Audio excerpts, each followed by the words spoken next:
Start your engines, and may the best woman win. Hi! Shady ladies are here again. And we are here to spill all of the tea and cast all of the shade for the first episode of RuPaul's Drag Race. Yay! Oh my god, it was epic.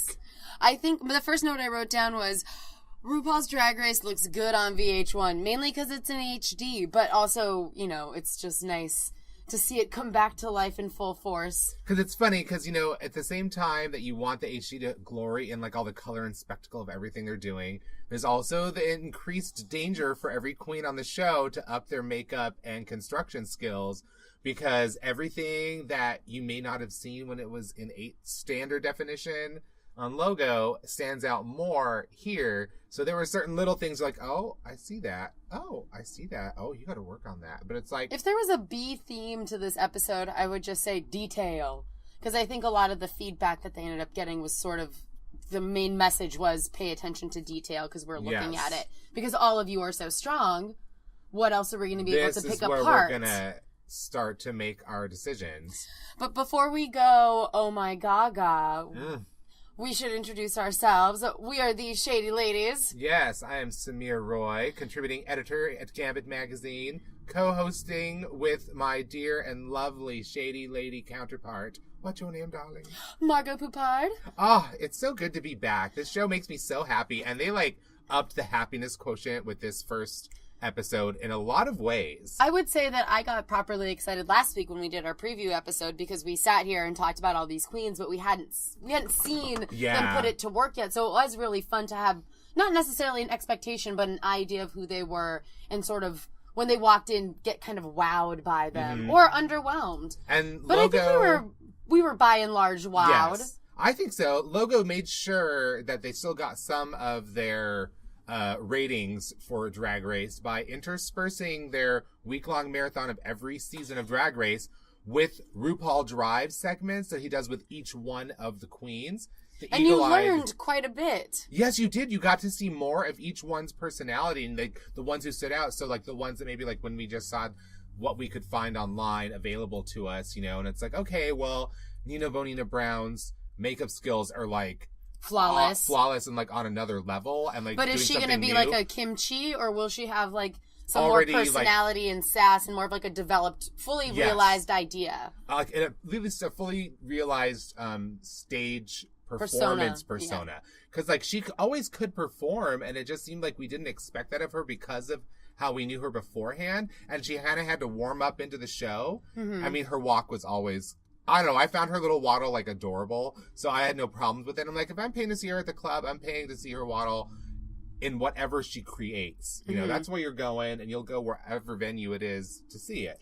But I felt like we already know right off the bat that Nina Bonina Brown is, like, a front runner. Oh my gosh. And, like, she has all the performance ability. She has all the creativity. She has what appears to be she has the construction skills, because she did a lot makeup-wise in this one episode, as we'll go through soon. But, like, she's one of the ones that, like, from seeing just those Meet the Queens videos and then seeing her RuPaul Drive segment where she had RuPaul in stitches the entire time. But also, you noted that in the RuPaul Drive segments, everybody was in their entrance looks. Yes. The eagle-eyed viewer who stayed up many hours watching every part of that and fast forwarding. Wait, is that you? That was Are me. you the eagle-eyed viewer? I was. But you'll notice that every queen is in their first look that they enter the workroom with, and RuPaul is wearing the same suit that he's wearing throughout the episode. So, like, all of that footage. Longest day ever. For everyone. I'm like, that's maybe why we didn't see RuPaul in drag once in this episode, which was odd for a premiere. We're used to that moment of him coming out on the runway in his, like, look and, like, his new wig and, like, you know, like, looking amazing. And we never got that because he was playing host. In a different, well, in more ways than one, literal host for the main challenge. Right. And also for the pageant. Yes, yeah, the pageant specifically. I was like, okay, so maybe that's why he didn't change. But then it was like, at no point, I mean, that was an odd thing to not have.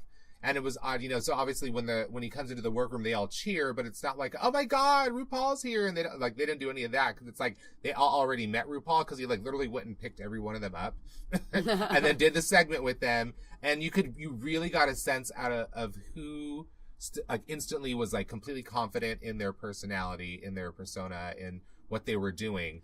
Well, we noted the first thing we said to each other was Nina was the one that stood out the most, that we remember the most, and then a close second would be Shay.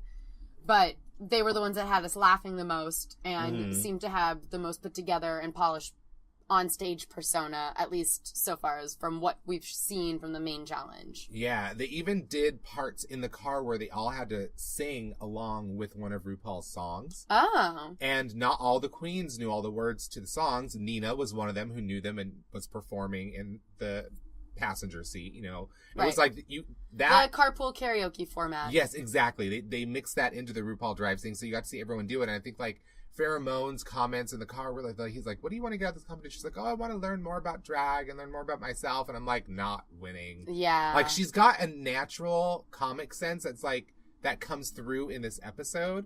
But like, seeing that RuPaul Drive segment made me think right away that like, okay, obviously she's not going to be top 3. At least not from what she's showing now. Because if she's talking about like, I'm going to make like, you know, obviously it's nice she wants to make lifelong friends. It's great. You know, I hope that happens. But then the other stuff that was like, oh, I want to learn more about myself. And I'm like, okay, if you need to learn more about yourself right now. This is not the place to do that. As we've seen, usually that person finds out something significant about themselves and then gets sent home. Like usually, and if they last, like they overcome it, they never seem to get to the very end. Mm-hmm. You know, like Jinx's big revelation about herself came like in her Tic Tac lunch with Rue. It was like the perfect, like, you know, time. I'm not saying that she planned it that way, but that was when that moment came, when RuPaul like really digs in and tries to get something out of you, you know? So, I don't know. I get the feeling like anybody who's coming to that realization now and realizes that part of this competition is part of their like drag, you know, RuPaul's School for Girls kind of thing, then they're not the ones who are going to win. But she seems to have a natural talent, and she's really beautiful. She looks great throughout the episode. So, I mean, she's definitely... every season we say this, it's like, oh, this is the fishiest season yet. You know, like every season we say it, but this season it really is, and a lot of them are really cute out of drag. Just, you know... Yes, definitely. Just a trend that we're noticing. I feel like there's I think every other talking head, we're like, cute, super fucking cute. Really cute. Ooh, girl. Yeah, and then there's the ones that's like, oh, work done.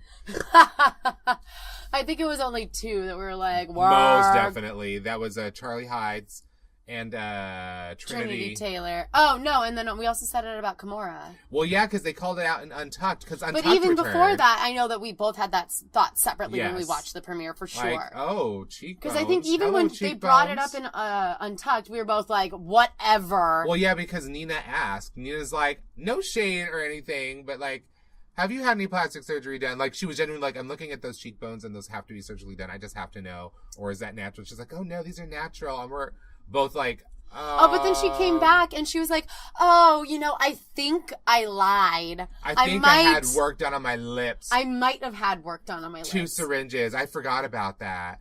And it's like, what else did you forget about? Right. Cheekbones. For quotes, giant air quotes, forget about. Well, anyway, so do you want to dive into Oh My Gaga? Oh My Gaga. It was so good. Like, first of all, there was like all the entrances of each queen. And I felt like the entrances in general this season were better than all the majority of entrances. Like, the overall was better this season than last season. Stronger bunch. You know, like, I didn't sense like a Naysha Lopez, like, nothing. Well, you didn't, anywhere. When people walked in, you weren't like, gone. Yeah, you know, it was like, it had a bit of hope still attached to a lot of them. And a lot of them had, you know, we've got like our Sharon Needles for this season in Sasha Velour, who came in and screamed. I was like, okay, that's cool. Just kind of like exactly what Eureka said when she's like, oh, okay. Like, yeah, pretty much. I'm like, I don't get what that was about except just to be different, but that's fine. Like, but the painted face was really cool, and I like the crown. Yes, I love her like Jughead crown. She's got like the look down, like all the detail. Like they're talking about details, she had all the details down. She's definitely an artsy queen. I think you called it out before that she's got kind of like an Acid Betty. That yes, there's an sensibility, acid and she's about also her. From Brooklyn. Yes, so there's quite a few New York queens again this year, and she. A lot of the time, we learned that in the RuPaul Drive segment too with her that she's from Urbana, but you say it Urbana there. Urbana makes it sound fancy, which she says it's not, because it's a sister city of Champaign-Urbana. Right. But she says that she performs in bald looks because her mother, I think, died of cancer, and it was like a tribute to his mother. And I was just like, oh, that's really sweet. And like, he's found all these different like amazing looks that he does without any headpiece. But then when he does do the headpiece, it's like all the things we've seen have been like really grand, elaborate things. So it'll be interesting to see what comes forward from now, because he did really well with this episode. We'll go through those challenges, because there was 2 on this runway for this pageant. Yes.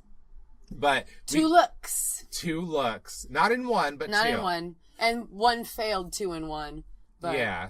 Like, did you want to, like, I was trying to think, like, Peppermint came in first. So she got the first entrance, like highlighted moment, that she didn't do a whole lot with. But she is, like, I think even more gorgeous out of drag than she is in drag.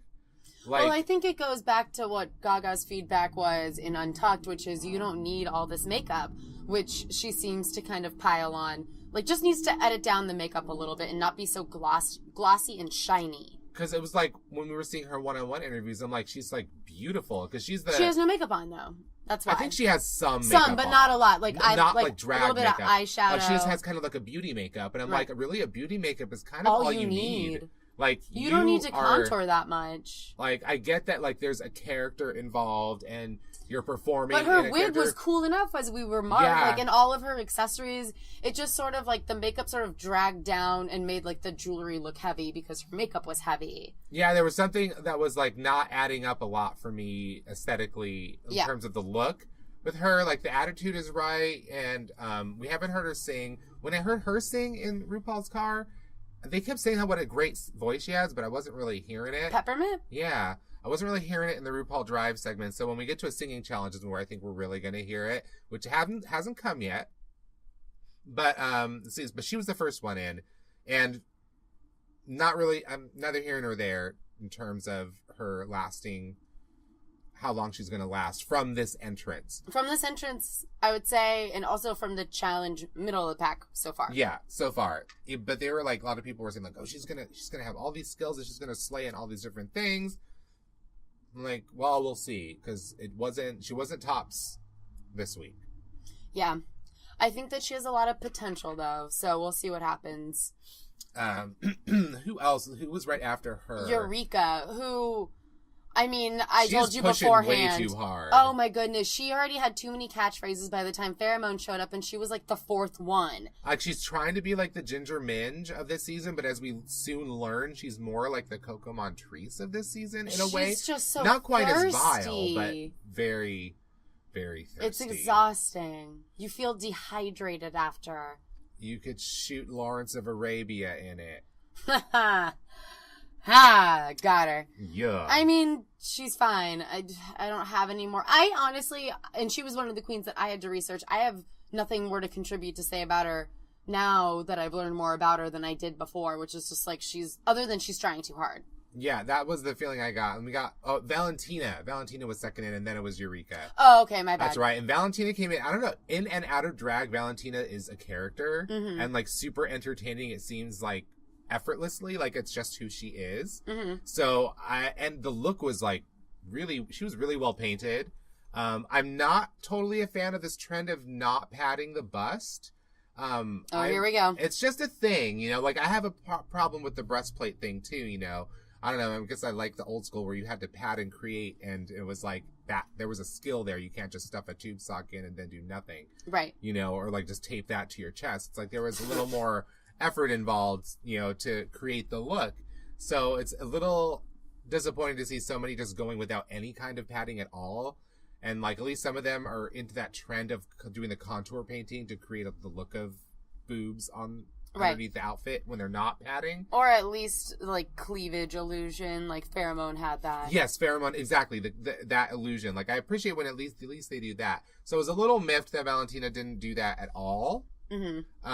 But she also looked amazing, like already very polished. Her face is beat. It's and then she so tells good. us that she's only been like performing in drag for 10 months.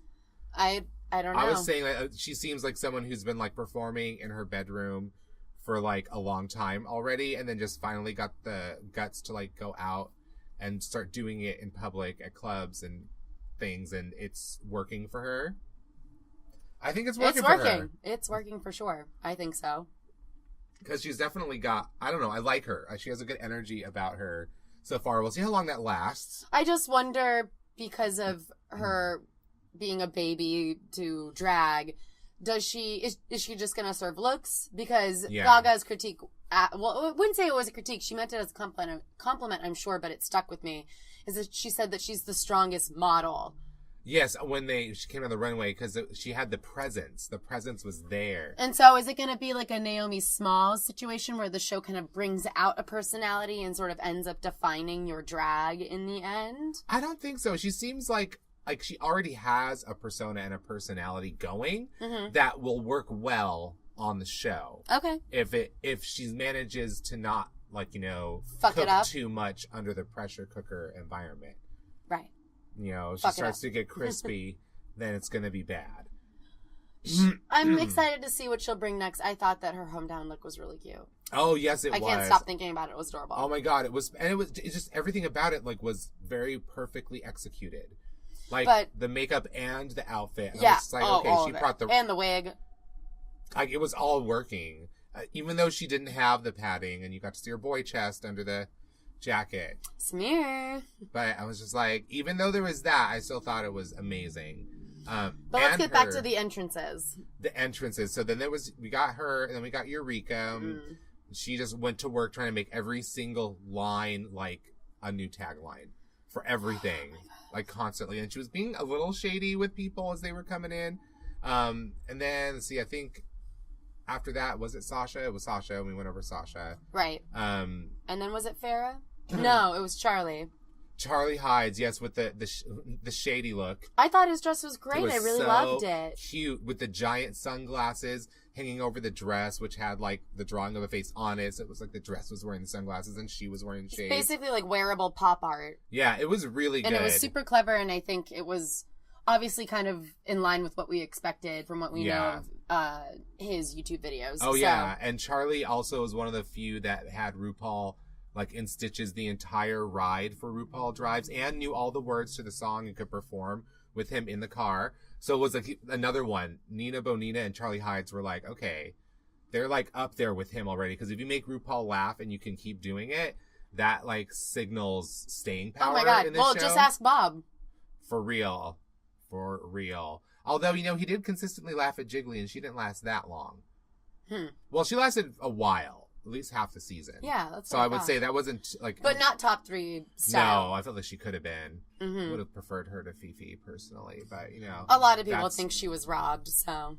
But then she didn't even come back when they got a chance to bring queens back that season. They brought back Kenya Michaels. And she went home immediately, as we all knew she would. Wow. But nonetheless, back to this season, we don't really have a Kenya Michaels. We have more of a, like, young Courtney Act in Pheromone. I think so. When she walked in, I know that Charlie made the joke that... It was Christina Aguilera in the British accent. I thought definitely a little hint or dash of Courtney Act was in there too, though. I think it was probably the blonde wig. Yeah, and the super like. I felt like when she walked in, I almost expected her to say, "This isn't America's Next Top Model." I was like, seriously, I had that exact moment. I'm like, oh, she's the one who showed up for the modeling competition. Well, the makeup job is also pretty similar too. Yeah. They're both short blondes. They're both skinny. Charlie Hides like, I have underwear older than her. She looks like she's 12. She's a twig. Yeah. She is. Twiggy. But, yeah. And you appreciate the fake contour. I appreciate the detail that cleavage. at least was put in there for that to acknowledge that this is also part of female impersonation, is you have to create that illusion in some way. So I appreciate when that's done, even if it's not with padding. At least she did that, and she did something. Actually, I thought she looked really beautiful. Yeah, it's fine in that look. You know, so it was like, you know, it wasn't even though it wasn't basic, even though it wasn't like super creative. Okay. You know, still beautiful. And a really interesting dress on top of it. Like, it wasn't. I also thought it was very Vegas showgirly too, in a subtle way that I didn't think that she would. It showed her. You got a sense of her out of it, you know, which is like, I'm sorry, I feel like so bad because I'm like, Nancy Lopez was so nice, but it was also like that entrance was just so bad. Why are you coming for her? It was just like, it was so like, there's no personality in it. And it was like, that was the disappointing part of it, was that she wasn't showing us anything about who she was, which was another theme amongst the people that would have been on the bottom had it not been for the announcement that we get for this episode, which was a nice new change that I hope they keep. Because it's like, hey, give them all a chance to just completely like go for it without being afraid of what's going to happen in the end. And you might get like their something absolute really best amazing. and something amazing. And we really did. We really, really did from like, from all the things that I've obsessively watched up until now. I was like, okay, these people delivered like I thought they would deliver. It was a real show and really impressive for a first episode. So like some of them, like we noted with Nina, like she's like, I think one of the last, she's the last one who comes in. Yeah. Like, or the second to last one. It's like you get like right away, like, oh, pay Watch attention out. right now with this person. Because this person not only has the kimchi like artistry with the makeup look, but like she's already got, like we said, the performance was right there, right at the beginning. Like, she couldn't contain it. She was like, you could tell she'd been like waiting to let all this out in this venue. And she was just like not letting a moment of it go by, like right from the start. Like, if she keeps that up, like seriously, easy top 3. I think that's really well put. Oh, thank you, darling. I try. And I'm like, and so I loved her entrance, Charlie's. And I'm like, Aja came in like was last. She came in like a star. She came in like an actual star. Yeah, but when she took off her sunglasses, you're like, oh, that makeup's a little makeup harsh. like really does, like someone who's starting her own drag house, like you mentioned in our preview episode. I'm like, she's starting her own drag house. She needs to master the makeup. Either she's just being lazy right now, or this is her look. And I'm like, it is a bit crunchy. I mean, but I did write down in my notes that I really want that wig that she walks in. Oh, like everything else is completely on point. Yeah. Like completely. And clearly she's got like a New York fashion girl. Yeah. She's only like 22, but she's another Brooklyn girl. She's really mature. Oh, was it Sasha was saying, because Sasha's also a Brooklyn girl. Yeah. Sasha was saying that like Aja is like the #1 name in like Brooklyn drag right now that everyone's talking about. So we're like, oh, okay. So we're expecting to see if there's more, like, you know, there's something to back up the persona, the presence that she already has. Like, does she also have the performance skills? Does she have like, what's she gonna do this season? It's still a bit of a mystery, I think. Although she did, you know, when we get through the challenge, she also did wow us with one moment.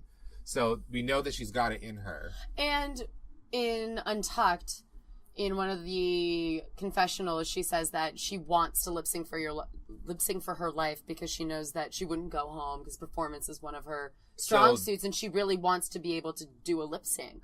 That she may get that chance. She may be like one of those ones who's like really cocky, then I think but that like then I fucks think up bad. I was gonna say then like the expectations are gonna be real high when that day comes. And then they'll be like, sorry, and then she's gonna show, and they're like, oh. Okay. Now I get it. Okay. So maybe it'll be a redemption story. Look at us. It'll be like, I feel like that's coming. Look at us doing editor's work. I know, we should be paid. But we skipped over a couple of queens. Alexis Michelle's entrance. I really like Alexis Michelle. Her, again, you were mentioning the trend of big booties, and she had like the biggest, weirdest big booty. But it looked padded. It didn't majorly padded. It didn't look surgical. Not at all, but it was just like, why does everybody gotta have like super, super, super big asses? Well, I think that she's just trying to stay au courant, for a lack of a better term. But she was also one of the queens from the batch that I told you about that I thought was the most likely. Watch out for her. Because her makeup skills are really on point, and she has a message. And apparently she made that dress that she wore in the Gaga challenge. It's absolutely gorgeous, and she should only make clothes for herself and never let anybody fucking make any clothes for her because it turns out terribly. Like, from what we learned in Untucked, she said she made that for herself, and the one that they had a problem with was the one that was made for her. And she's like, you should just make everything that you want to wear for yourself. 100%. If you can do this, like, because it was like, normally that would be like a basic look. If you can recreate a Versace look. Like, and we saw it up close. Like, it's gorgeous. It was like, you can do that? If you can do that, how? I can't wait to see an out of drag. Oh my gosh, he's got So you went on, so you think you can dance and not Project Runway? Like, you are so cute. Well, I guess another you just have, super cute one. Yeah, jack of all trades, can do it all. Oh, I want to meet you when you come to San Francisco to do shows because we know it's going to happen. I should actually check the schedule at the cafe in SF. That's where we figured out who the top 3 in season 7 were. Yeah. But Alexis is definitely a queen that you need to watch your back because she's going to sneak up. Mm-hmm. She has a lot of shit going on. She's got musical theater training, so she's got that. So she also is someone. I mean, she did makeup say that artist, if it was a dance Broadway experience, song, she would have an issue. But like any other kind of song, she can like rock in a lip sync. So it's like I'm excited to see what she's gonna do. And also like a confident, strong personality, but doesn't feel the need to be extra. You get a sense. Another one. You get a sense of who she is from her entrance with like. Yeah, doesn't have to say a whole lot. You just get it. Like, okay, I see you're not trying to front for like with some other, act or anything. Like, this is you, which is what RuPaul's looking for. Mm-hmm. Keep that going. And who else was there? Because they only showed us Trinity Taylor. Yes, Trinity Taylor, who came in and was like, that's when we get the Eureka, Trinity, Coco, Alyssa kind of vibes. Like the idea, the feeling is that like Alyssa would be Trinity in this season. Except that, her title was not revoked and taken by the other person, but the other person was bitter about having lost to that person. So it seems like Trinity's like, oh, well, Eureka's bitter about me because I always beat her in pageants. And it's like, oh, okay. Well, that's a possibility. And that seemed to be like Eureka's like things like, I just want to beat her in a challenge. Or she said she wanted to beat her in a pageant. Yeah. And lo and behold, the first challenge is a pageant. So you get your chance right away, honey. Mm-hmm. But she was like, oh my God, just like every line with her, I was like, it was exhausting. It was exhausting. Like you said, all of it is trying to be a catchphrase or a t-shirt, and you can see right through it, and it gets old fast. So let's get to the heart of Eureka. I hope this isn't it. I don't think so. I think she's another one who has to settle in, as they said about Kimora. Kimora's entrance, she looked beautiful. She is beautiful in and out of drag. Yeah. Like stunning. Stunner. Like, I actually loved her intro look, and she's very much like the Gia Gunn of this season. Yeah, mean and beautiful. Yeah, she doesn't seem super mean yet. Just like, I feel like she has the possibility to be totally bitchy. Oh, that possibility is definitely there.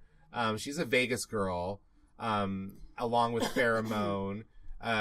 But like, they even talk about how they don't have drag families in Vegas. That was sad.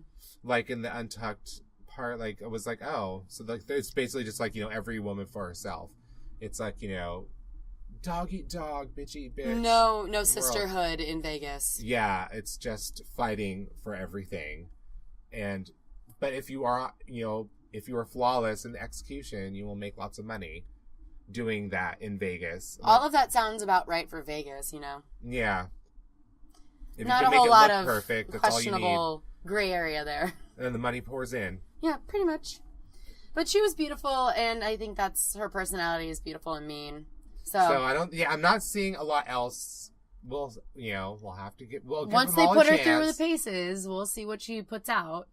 And then there was James Mansfield, who came in with the puppet. She did have that one funny joke. I did like it, but like, what was the joke? Where she came with the puppet, she's like, "Do you like my summer diamonds and summer not?" Oh my goodness!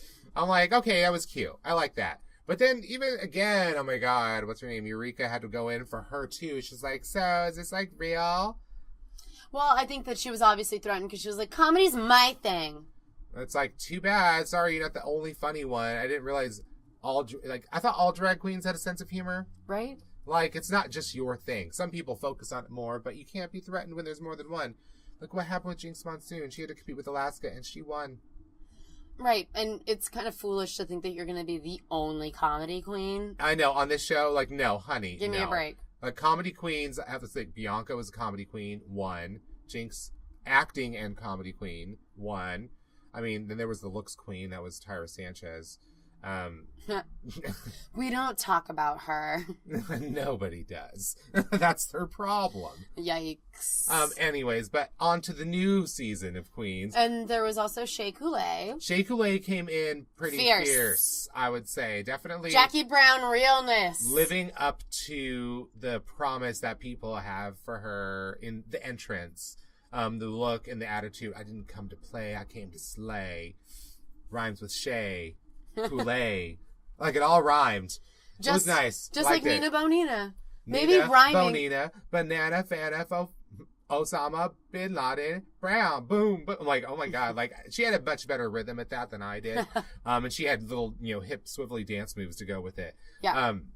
But like, maybe the key to being successful and standing out is rhyming in this competition. Maybe. Hey, a rhyme, it sticks. If you put it to music, it'll be in your brain for a long time. This is accurate. Look what they did with that stupid walk into the room purse first bullshit from last season. Purse first. Purse first. I'm like, fuck you and your purse first. I'm over it.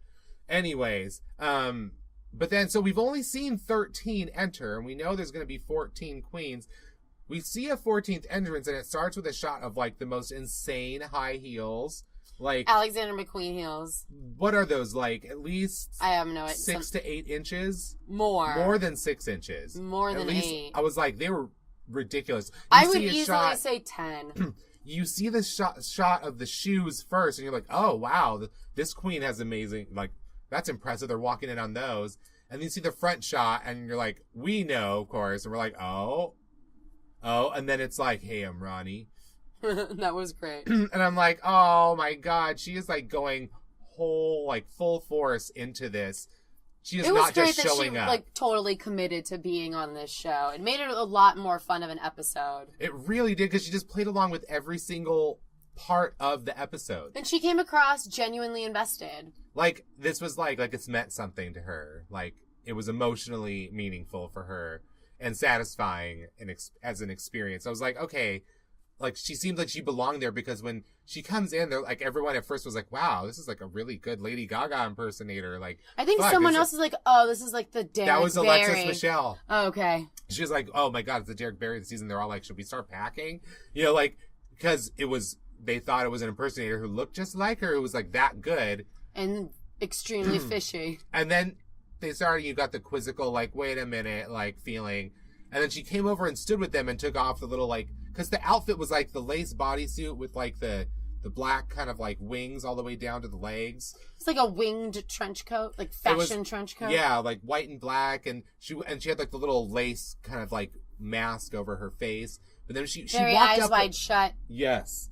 And she walked up and stood like with all the queens and then revealed. Right. She didn't reveal and then stand there and wait for them to applaud. And then of course Eureka made it all about herself. I mean, granted, it's like she probably had that genuine reaction. Right. But it was another example of what we've been seeing throughout the intros, where every entrance, she tried to make it about herself in some way, to be like, I'm going to stand out. I'm going to be the one who talks the most. I'm going to make sure to get a zinger in every time. She just takes the air out of every situation. I remember writing down, like, it feels like, it feels a tad put on. Everything feels a tad put on, but it's not like genuinely her. Like, the genuine her is going to come out when pushed. Mm-hmm. I think. And she's going to keep trying to cover with this, which was the problem that people had with James Mansfield, with the puppet, which she also had in the car with the RuPaul drives. And she wasn't like, she said she could come back with like really great zingers, but she only ever had like one the whole drive. So I'm like, it seemed like she was holding herself back a little even then. And a little nervous, which is exactly Sasha Velour's impersonation of her was perfection. Oh, am I in the right room? The like head. It was like a frantic chicken. It was very strange, and she kept that up going. She even admitted it in Untucked when they were talking to her. Like, Charlie was like, it was odd. It was like, is this a shady moment, or is this just a Charlie, like, I'm gonna be like the den mother kind of moment? Because it's hard to tell. Here. It's too early to tell. But it seemed not shady the way she went about it. Right. Which was just like, is something okay? Like, you haven't said anything. And I think it's true. She is overwhelmed. You can see it all over her face. You can see, like, it's like all hitting her. She wasn't really ready for it. Like a ton of cameras, and it's like a really crazy long day, and the expectation is very high, and you have to deliver, and you're going to hear things about yourself that you might not want to hear. I don't think that she expected most of it. At least that's the look on her. That's what the dazed deer in headlights look on her face indicated to me, at least. Mm-hmm. I mean, throughout the whole episode, she just sort of maintained that same face that Sasha Velour did in the testimonial of her frantically looking around like, oh, fuck, oh, no, what have I done? Just Joe Bluth, like, I've made a terrible mistake.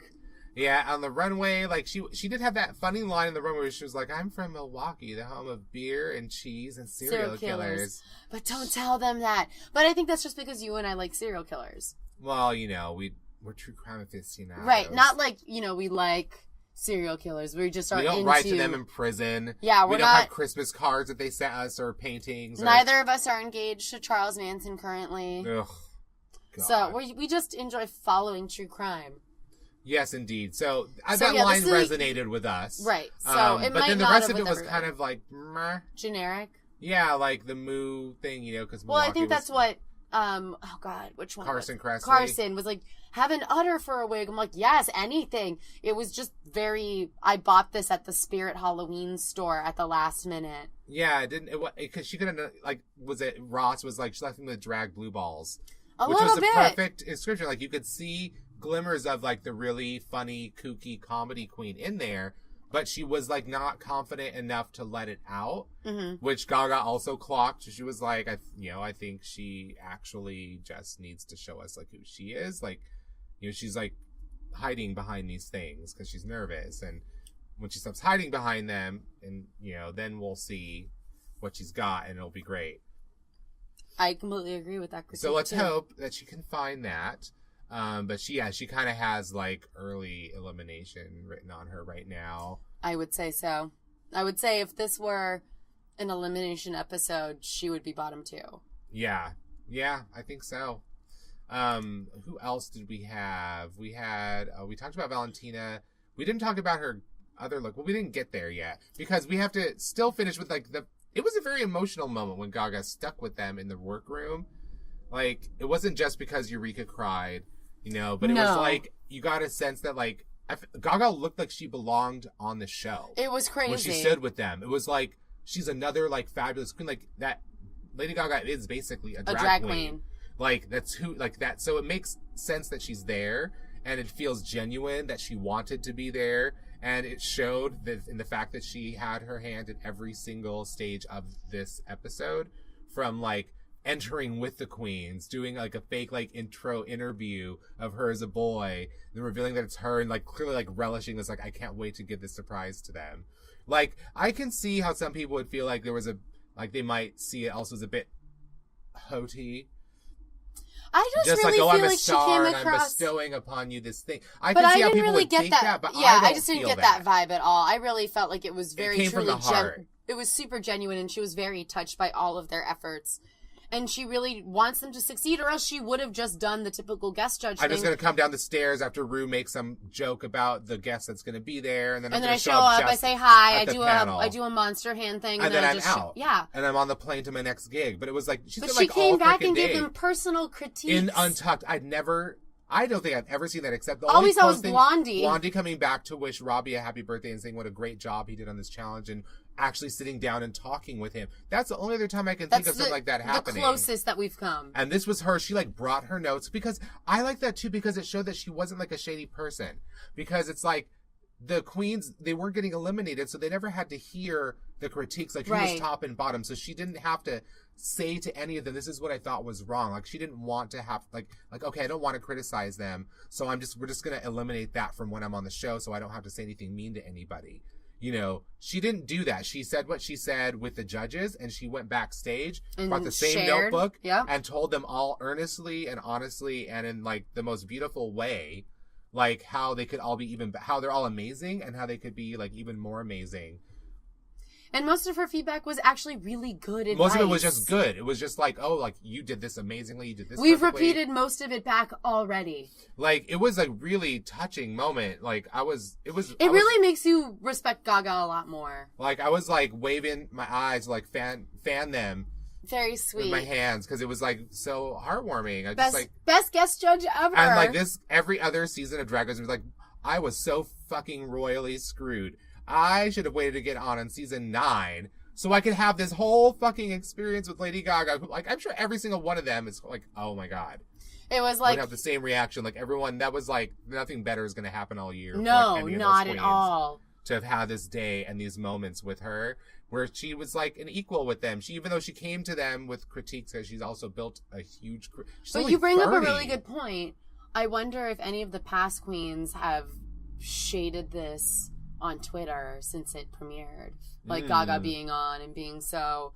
Because you could totally take it the way that you were pointing out, that she's just being like, oh, hello, drag queen peasants. Yeah, and like humble brag. And if they took it that way, it just because they felt hurt or annoyed or whatever the fuck and maybe tweeted about it, that's maybe some homework for us to sleuth about. I'd just be curious to see who shaded the premiere. Because she also mentioned to some of the people, she's like, thank you for doing such a great tribute to people that I've worked with, people that I love working with. That was her and go-to. She's saying, like, you did work that was comparable to these amazing world-famous designers. She also didn't say you did a great job doing me. She said you did a great job paying homage to designers I respect, which I thought was very telling. Like, all of it was so, like, she knows, like, who she is, where she came from, who she owes something to have been where she is. And she says, like, very openly, like, the people that have always lifted me up and supported me were always the gay men. The gay male community have always done that for me. And I felt like she wanted to do this almost as a way, like, here, let me, like, do something for you. Let me give you something, too, because you've given me so much. So she didn't just show up and milk her star power. She showed up and spoke with every single person individually, gave them probably more moments of her time than we saw edited together into Untucked. Totally. Like, that's something that you're not going to get from a lot of stars. Well, because even in Untucked, they showed us clips that we didn't see in the episode sprinkled throughout when they were coming down the runway in Gaga looks. And, like, her look on her face throughout each one. We'll have to go to it. It was so adorable. But, like, it started with her being in the workroom with them and then, like, singing, it's that, like, RuPaul's You Better Work, Cover Girl. Like, with, like, oh my God, like, she was living her fantasy here, and everybody was, like, living for it with her. So it was, like, it was such Gaga's a Christmas. Moment. It really was. It was, like, such a perfect way. It made me not be pissed off that we didn't see Ru in drag at all throughout the episode. I kind of honestly forgot about it until they brought it up in the weird glass box that they entrapped Ross Matthews and Wendy Williams and then sprinkled mall spectators around. Yeah, the viewing party atmosphere they're trying to create should not be on, like, a makeshift runway from the show. No, it needs to be on a couch or in a gay bar or give me nothing at all. That's why they had to keep cutting to Peppermint's viewing party in New York City, and I'm like, why are they showing us Peppermint already? Like, at a viewing party. Girl, ain't you busy? You should be busier, but maybe it's a sign that, hey, she gets pretty far. Or a sign that, like, hey, she had time to plan other gigs because she wasn't on the show as long as some other people. Time can only tell. But, we'll find out as the season progresses. But yeah, I didn't realize that Ru hadn't been in drag until they brought it up. I think it was either Ross or Wendy Williams. I can't remember. Because Gaga's drag was more than enough for me in a lot of ways. It was really, I was hypnotized by that bodysuit and that crazy ruffled high shoulder. Yes, I love so it. And every avant-garde. pose she was giving in it too. Oh yeah, she knows. Ru lets her give the announcement. And thank God she did the arm. With a little style. Well, with her style flair spin on it. And because I loved that they decided that the first week's challenge for these queens was going to be a pageant, the Miss Charisma, Uniqueness, Nerve, and Talent pageant, where this is where they had to have two looks. So they had to have their, like, look representing their city or their state. Their hometown. And then the second one was their Lady Gaga, like, their favorite Lady Gaga look. And of the city-state looks, I think we already agreed Nina's peach. Killed it. And dead. They brought it up numerous times throughout Untucked, how difficult it was to completely change from the mouse face to the peach face. And it was a perfect, like, animation illusion. Like, even though it was clearly chunky, like, there was, like, Michelle was like, close-up. It looks like you got a touch of the Zika. And Lady Gaga's like, oh my, Michelle. Of all of the things I thought. That's the last thing I thought that we would hear about today was Zika. Because I was like, wait, what? Okay, but no, but it was just like a little bit chunky. But from far away, the illusion really played, and I think that headpiece really worked. And that was just 2 pieces of paper. The eyes, she did it like you said, like a cartoon, where it's like it gets like bigger to smaller, or smaller to bigger, on the outside of her eyes. So she looks like it gives the illusion that her eyes are like popping out. Yeah, and like the shading underneath it. It was create crazy. The animated Peach face. Because even up close, even though it was chunky, she looked like a stop animation Peach. The shading was done so perfectly, and the color was so well matched that the illusion still worked even up close, even with the chunkiness. But like, it was amazing. I was like, oh my god, like it really fucks with your brain. Lady Gaga even says it's like it's still messing with me. Yeah. When she talks to him in Untucked, she's like, it is still like fucking with me. Like, it was so good, so good. And the outfit was on point, perfect. Like everything that went with it was good. Head to toe. I was like, oh. Not a fucking missed beat at all. I cannot wait to see what else What she has else packed. you got in that trunk? It's going to be amazing. Amazing. That was clearly a standout for the hometown looks for me.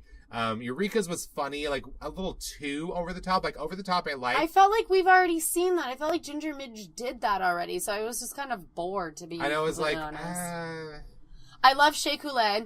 Bishop from Chicago! Oh, yes. I love that she decided to introduce herself with the Mystique Summers Madison Untucked classic. So good. I was like, that is... And it got everyone laughing. Like, but her outfit was a giant hot dog on her head. Oh, yes. And then all of her euphemisms were hysterical. And then it set the judges off. And so I think that she had everybody cracking up, and that's never a bad thing. Yeah, you instantly become, like, associated with laughter. And like feeling something good when you're on the runway, so that's a good first impression. Very well done, Shea Coulee. Even with the harsh makeup cheek, which Gaga also mentions in Untucked, not in a shady way, but literally shade. They were in the critique circle, Samir. It's not shade. I know, it was a very nice circle. But I thought Shea Coulee also had a really good zinger without trying too hard. When he was talking about pheromone. It's like, better watch out for blonde Joan Benet. No, it was blonde Benet Glamsey. So good. Oh, also, when he said of peppermint, he's like, she'll be just like the candy. She'll dissolve. I'm like, okay, so many good ones. Yeah. I want to see you around more. Yes, please stay. Stay longer and read people. Shantae, sachet. You stay. I love you. Olay, you stay. Olay, you stay. That was one of the best little puns. Well, then we can, of the episode. Well, we kind of talked about Valentina's hometown look, which was very adorable. Her little mariachi. Yes, her nod to East LA. Mm-hmm. I loved that. It made me. That was strong happy. Impression. Any other strong? Oh well. Unfortunately, Sasha Velour's look kind of got muddled with the poster. I totally agree with everybody as well, and probably you. Just lose the poster and everything else, perfection. I think Gaga put it best. You're the art piece. You don't need a fucking poster. You don't need to hold up the art piece. She's like, just the heart and what you had already done with you is enough. Perfect note. And now I wish I would have seen it without it. And who was that other good... hometown, because the other New York girls did Statue of Liberty looks, except for Alexis had it painted on the back of the thing. That was another. The 2 girls had those big like pop-up things, feather things. You know, it was like with something painted on it. Trinity's was like kind of dull. Like it didn't really scream Orlando to me at all. It just was like. And then Anal Sun when she turned Anal around. Sun, as Michelle called it, which is a perfect description Thank of you, it. Michelle. Thank you for your service. But yeah, it was like the illusion was kind of her against it was kind of like, oh, I'm on that body painting show that RuPaul also hosts. Yeah, but it was also just ugly and tacky. It looked like, you know, one of those like spray shirts that you can make at a bat mitzvah where you can just like spray paint like weird stencils onto it. The show that you saw Johnny become a man. Like, it just looked really cheap, and the sun was hideous, and it said nothing about Orlando. And why would you choose that about Orlando? Isn't there anything else? Amusement parks? Like, there's nothing else. Gators.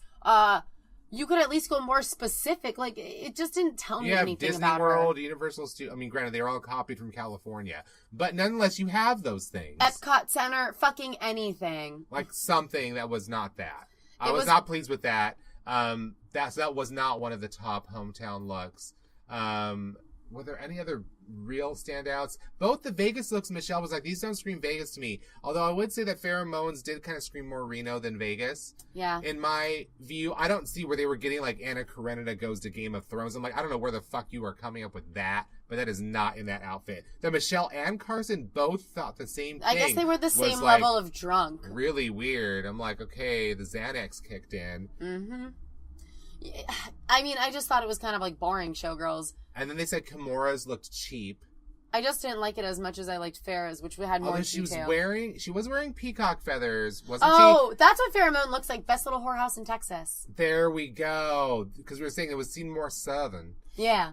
Than anything. I don't know about Russian But she's actually from Texas, so it would make more sense, That does make sense. It's like, this is what I would bring to Vegas. Right. You know, well, then she should have just been like, I'm a Texas girl going to Vegas, and this is what I wore. Then it would have made sense, I think. Kimura's headdress was really pretty. Right. I don't see how that wasn't Vegas. I mean, don't you? But her bodysuit was basic. No, it wasn't that great. But, you know, I learned from Scrumbly, from one of the original Coquettes, that wearing peacock feathers on stage as a performer is bad luck.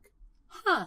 Why? I learned it. I don't know why. I learned it when I went to the rummage sale when they closed down the theater that they were all performing at in San Francisco, and I found this bunch of like peacock feathers that they'd actually like bedazzled in different places. They looked really cool, so I'm like, oh, I'll buy these.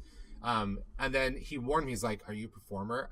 Those are bad luck if you wear them on stage. Don't you know that?" And I was like, I'd never heard that before, but I will keep that in mind.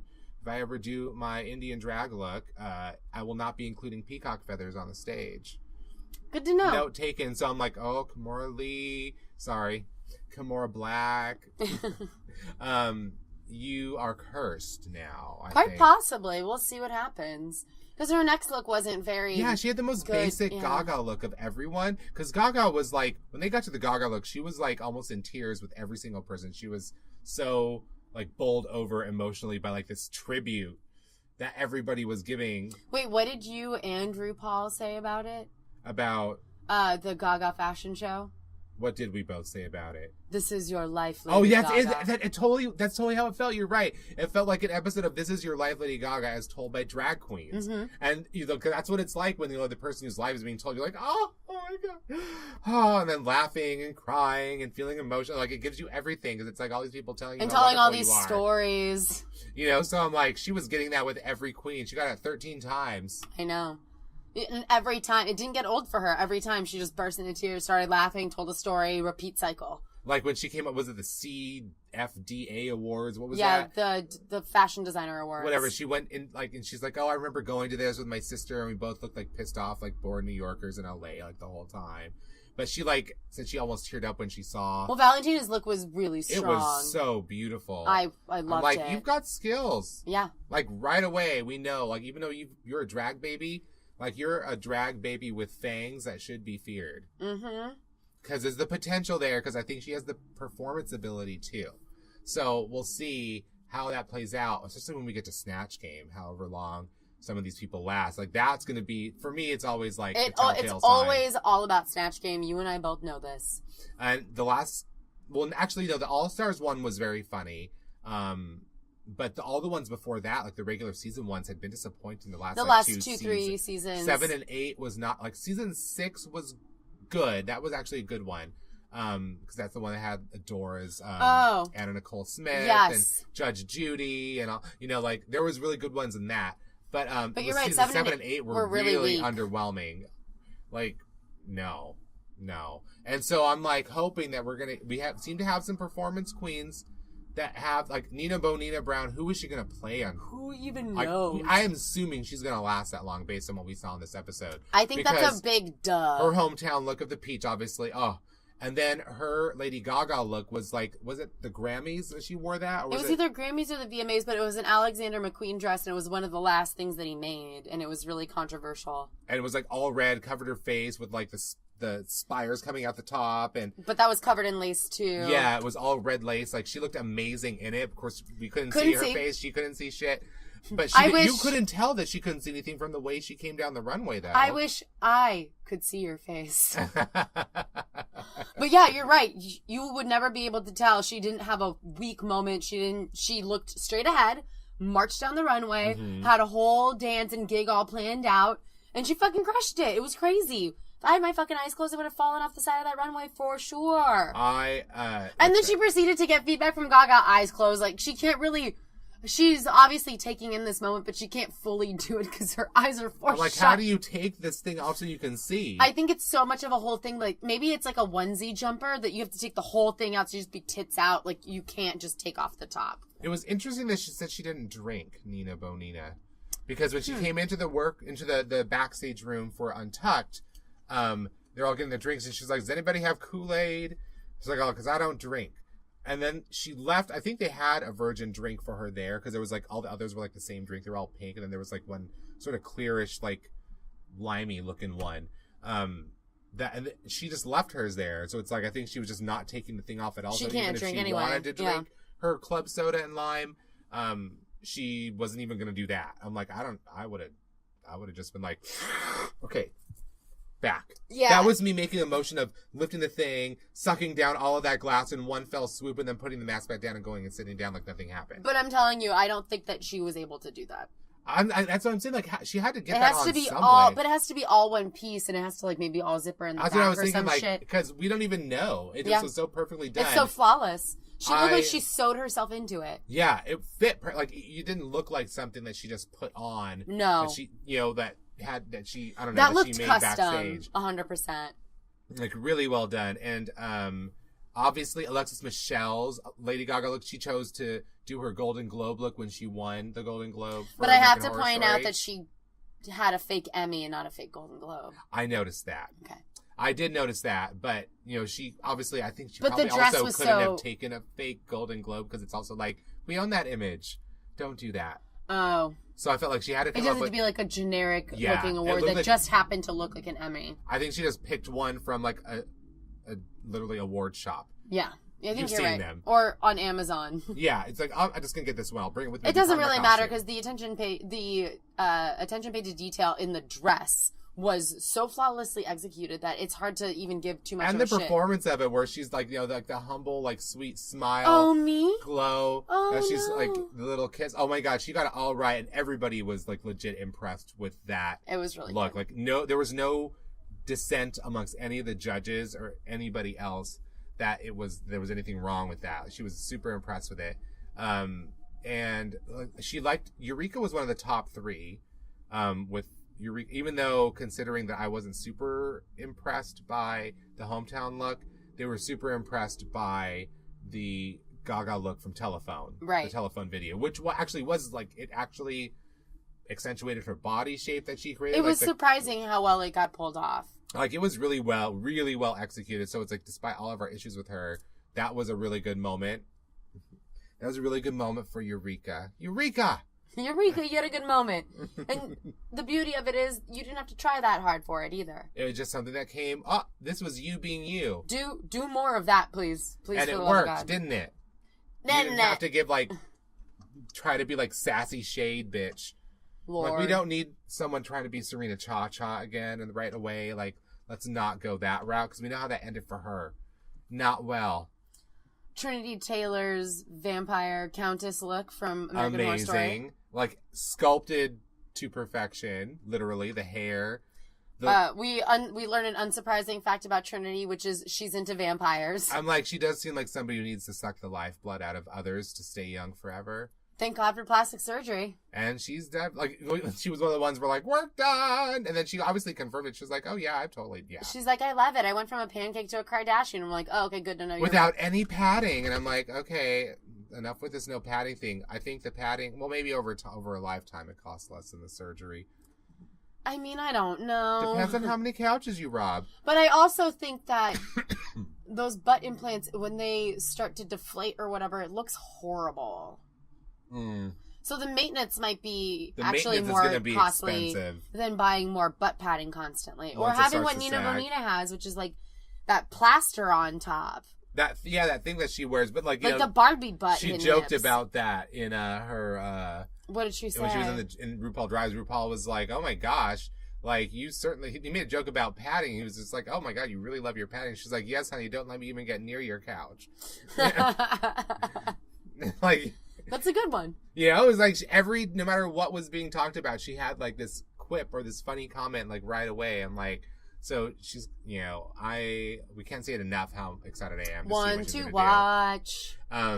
Gaga did think that Alexis Michelle, based on what she saw from just the Gaga look, was that she's one to keep an eye on. I think so. And we've all agreed with this, so we're hoping that's the case, because it seems very likely. Shea Coulee, I think, also had a VMA look where the dress was originally made by Jim Henson. Yes, that like white, sort of like Ice Queen kind of looking. Like, she looked like an icicle with dress. urine blonde hair. Urine blonde hair. What was that? Carson Cross was like, that's my name on Scruff. And she's like, that's my Netflix password. Oh, I love Nina's joke of when they're like, where were you when you got the phone call you're going to be on season 9? On my way to a Grindr date. Just like deadpan. And they're all like, ah! And it's like, no, I was... like, no, really not. No, that was just a joke. I just tell good jokes. That was to cover up the reality, but now I'm going to tell you the reality. What she did, which was like, oh, I know how you feel. I mean, I don't live with my parents now, but I know you feel. Everyone has that feeling, It was like, hey, that's what RuPaul wants to see. He wants to see your real self. Well, I think that Nina kind of put it very eloquently of like, is this not for me or is it not my time? And I think that a lot of people struggle with that no matter what they do for work. It's like, am I just like not good at this and it doesn't matter, or should I keep doing it? Like, eventually you have to decide to, like, do something because you love doing it, whether or not it's going to make you the money you want to see in your life. And I thought that was a really poignant thing to discuss right away. So it makes her, again, she has the Sharon Needles vibe, but, like, the winner, like, the actual, like, I am the Sharon Needles who wins vibe about her. Because it's like, the true creativity is there and the true, like, outside the box thinking. It's naturally there. She doesn't have to work to think outside the box. Her first instinct is something that is already there and different from everyone else and makes a really unique and interesting statement in a really unique and interesting way. And it's executed well. Like, all of that is there. And then there's, like, the heart underneath it that RuPaul specifically said to Alaska in season 5, which is something Alaska still hasn't quite mastered. The heart? The heart. Well, I don't know if she has one.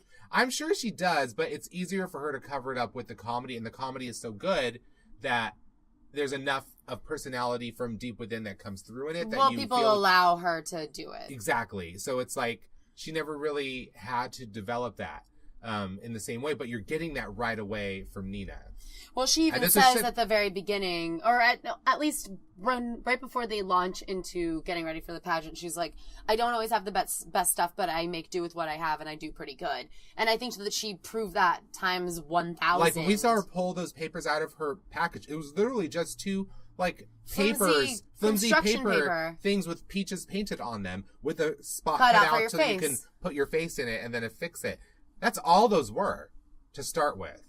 It's mind-blowing that from just those pieces of paper she created what she did. It was like, seriously, she's like Kimchi and Sharon Needles, actually. She's a drag baby of Kimchi and Sharon Needles here. But she's like 34. She's been doing this for a while. I think that's the perfect age, though.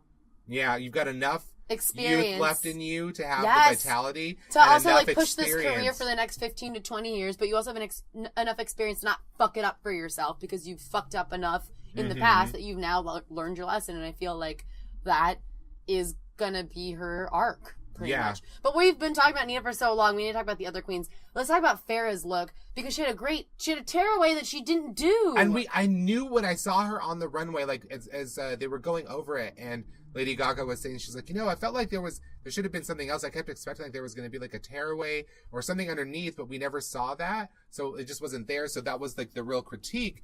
And there was a moment where you see on the runway, you see Farrah reach for something on the side. What was her look inspired by? It was inspired by the Alejandro video. There we go. And she's wearing like the cloak, the white cloak with the red cross on it. And you see her reach for the edge because you can tell that the outfit is like a robe that's attached like on at the her shoulder. Right side. Would that be her right side? Because yes, I'm getting it right. It was on her right side. You got this. And she just like takes her hand down and then walks off the runway, and I'm like, I felt like she was about to reveal something and then she didn't, but I'm like, okay, I guess there wasn't anything under there. And then in Untucked, she's like, when Lady Gaga said this, she was like, then she said this to her, and then Farrah's like, oh yeah, there actually is. And then she revealed it, and it was like this like latex bodysuit with like little spiky nipple things. It was like so good. And I'm like, why did you not do that? And she was like, why did you not do that? Like, you should have shown this to her. This is amazing. She second-guessed herself and then she said, always trust your gut. Because she's like, oh, my instinct told me to do it, but I got afraid and I didn't do it. And she's like, listen to your instinct.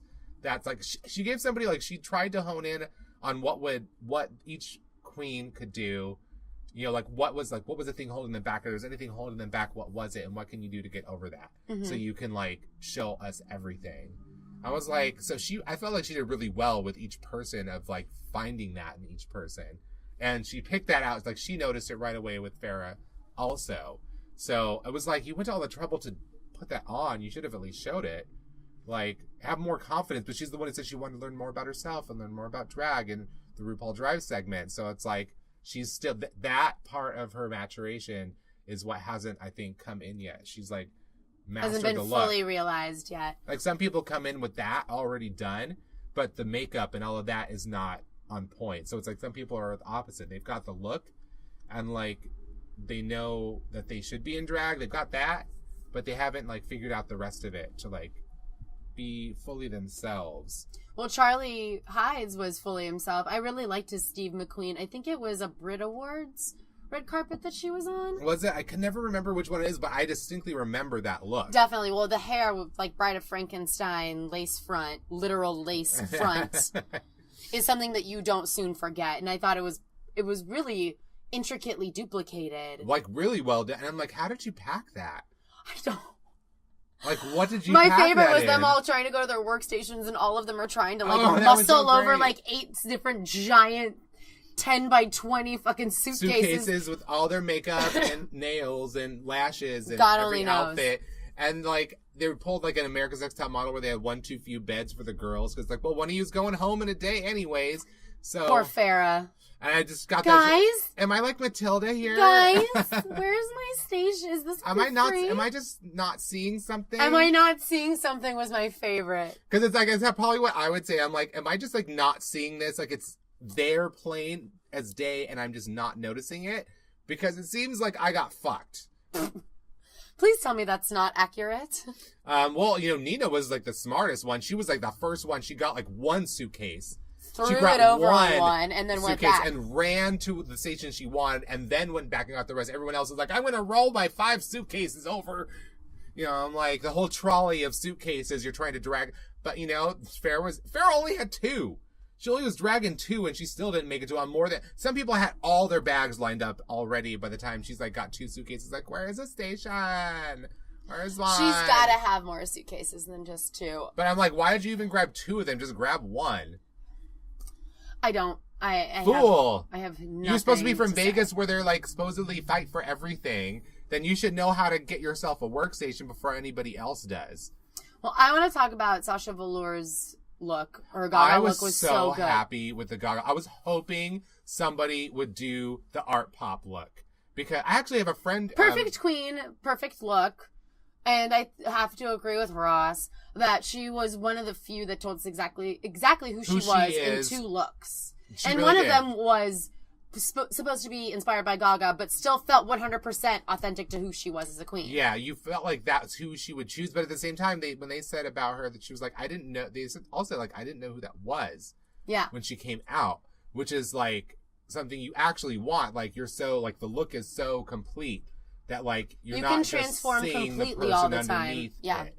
And I love the art pop look. Like I was saying, I actually have only one friend who's ever tried to replicate that makeup, and she did a really good job of it. But it's not easy. I don't think so. And she had the outfit with it, and she understood the reference that like it was coming from. So it all like worked for me. She was like feeling it like the whole time. You could tell. Those pants were great too.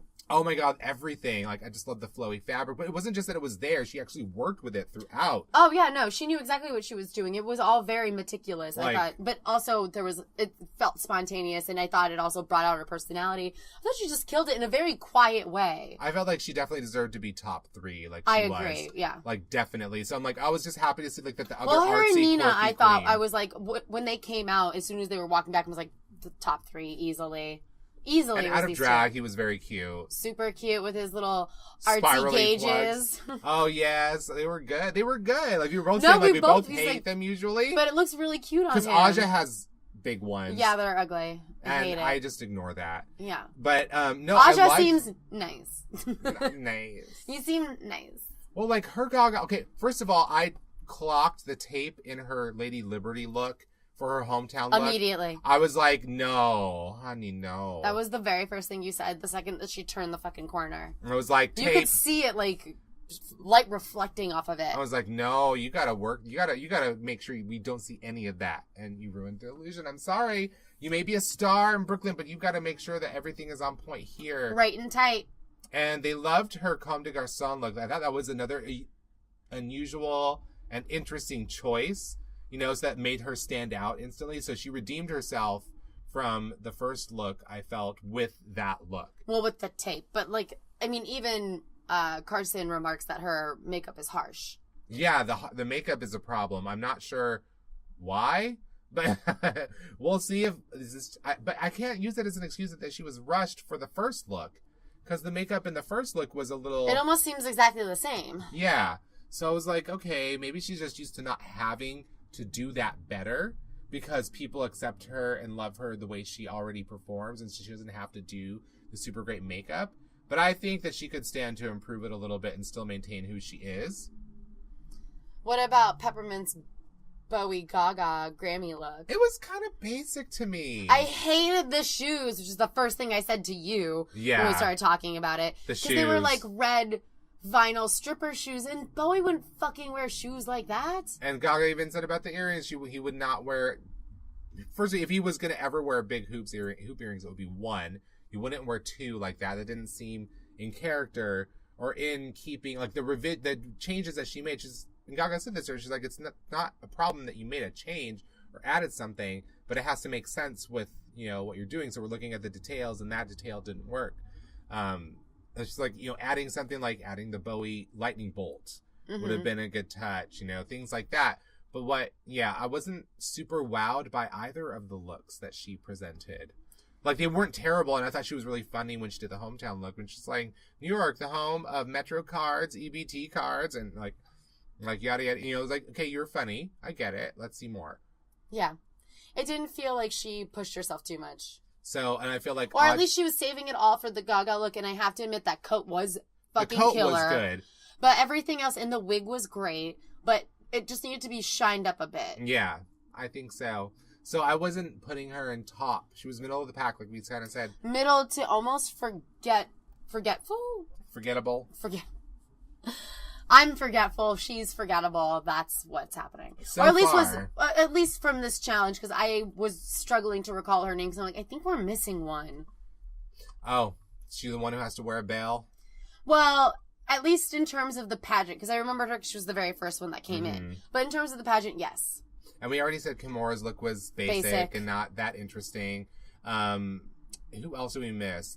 We already did Trinity's. Because we already went over the ones that obviously were the most memorable.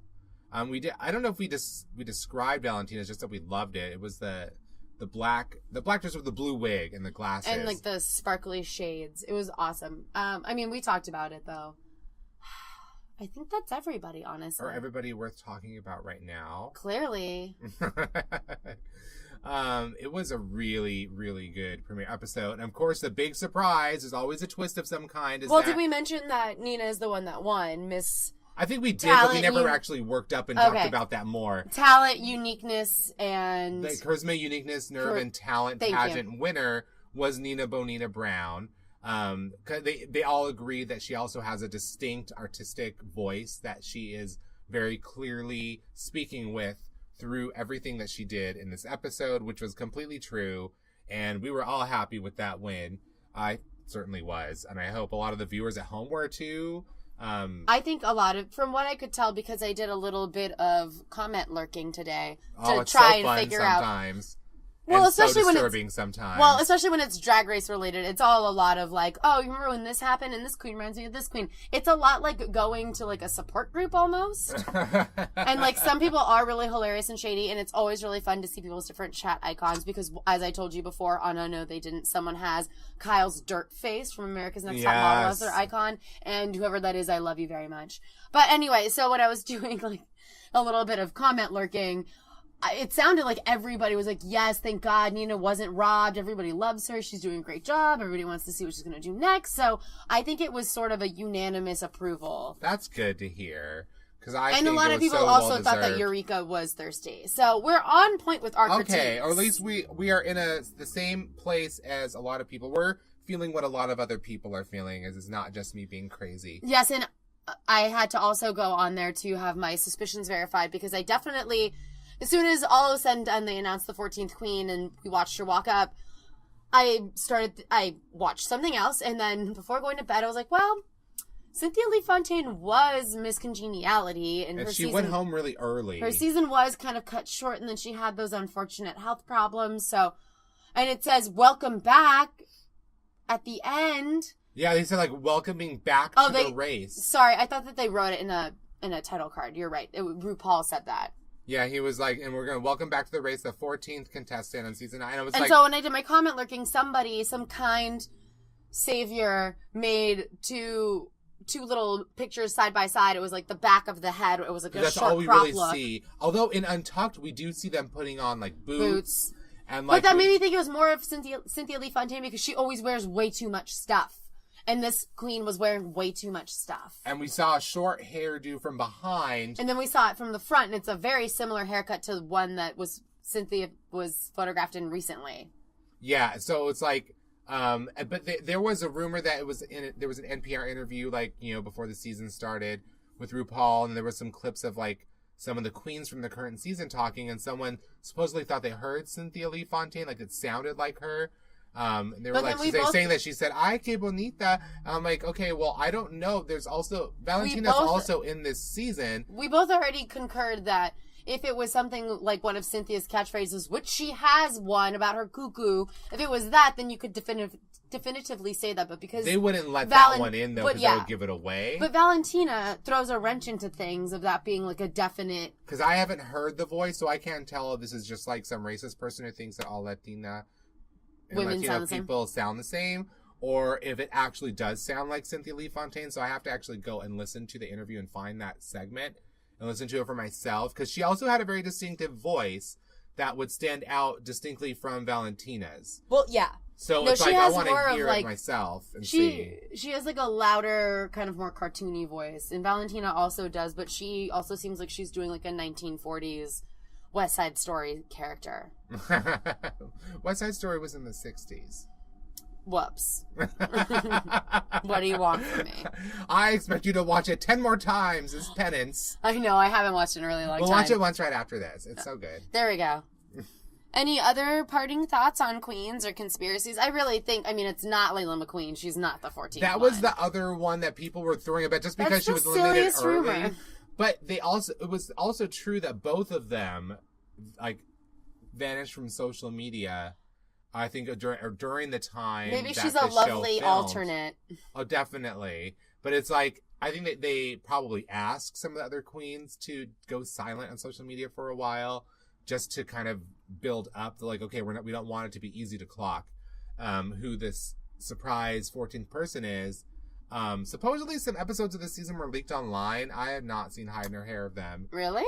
That's what I heard. Somewhere I read, one of the articles that I read mentioned that there was talk about all the episodes that were leaked from this season online. And I'm like, I hadn't seen anything about that.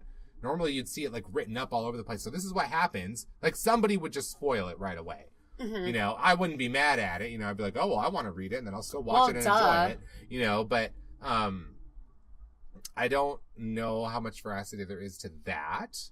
But yes, there was mention that there was another queen whose name I can't remember which one it was. That they also had gone silent. Oh, another queen that was speculated about to be the 14th. That was also silent in the same period. They were all silent from social media for the same period. Huh. Well, we're going to find out next week, so. Yes, we will. But I feel really confident in who I think it is. Yes, it's very, very good guess. I think that's a top choice. I'm like, for a returning queen, I can't think of anyone else that it really could be. I can't even remember who went home first in season 8. Fuck. I'm drawing a blank. I cannot for the life of me remember. It's like bugging me that I can't remember. But I have a feeling that it's not that person. No, I don't either. But if you have any sort of intel or inside scoop about who it might be, you can tweet at us. I'm at Mark She Wrote. I'm at Semiraculous. And we never name our sources. You can be anonymous. Yes, I'll let you find those sources on your own. I mean, if you ask, I'll probably give you a push in the right direction to find shit. But until then, I expect you to do some sleuthing. Yes, and you can also follow Gambit Magazine on Twitter at Gambit Digital. And please like, download, and subscribe this podcast, however you like to listen to your podcasts. And I suppose throw up a review, only if it's a really nice one and it's like 5 stars or whatever the max amount of stars you can give this podcast. For real, all of them. And you can also follow Gambit Digital on YouTube, where a bunch of our other videos, playthroughs, and podcasts can be uploaded and found. I say, girls, that you should do that right away. Yes. And check out our reviews at gambitmagazine.com. Last one. That's it. That's all that she wrote. Until next week. Bye.